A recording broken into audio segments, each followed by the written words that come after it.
Good morning. Having a look at the overseas markets, and it was a negative day across the board. We had the Asian markets sliding, European markets down by 1.5%.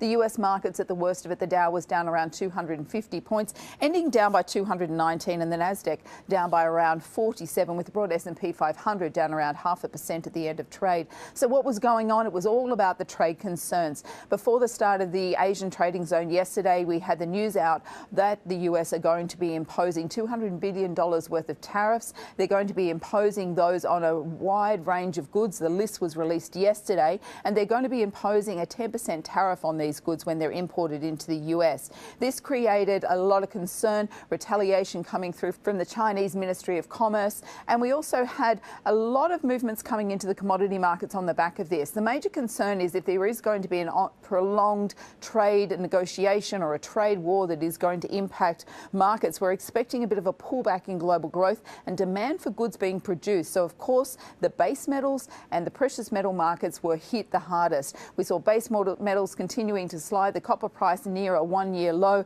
We saw the gold price falling around $12 an ounce, about $8 an ounce of that did occur in the Asian trading zone, so a little bit more pain for some of those gold players on the Australian market today. We've got gold currently holding at $1,242 US an ounce, and the oil price continuing to slide. Brent crude price, which is the European oil price, falling over 6%. At the moment, we have the NYMEX price down around 5% to $70.37 US a barrel. Also overnight, we had 21st Century Fox coming in with their offer that is on the table for Sky. This is going up against Comcast bid. They did lift their offer, but we did see that 21st Century's share price fell on this news. Now, by the end of trade, the worst impacted areas of the market, of course, was the technology stocks. We also had a lot of the industrial stocks like Boeing, 3M and Caterpillar falling, and the energy sector in the red. If we have a look at the Australian market, though, at the moment, the SPI futures index is saying we're set for a 4-point slide at the start of trade. I think it's going to be a bit lower than that. We do have to see the ramifications of these falls that have come through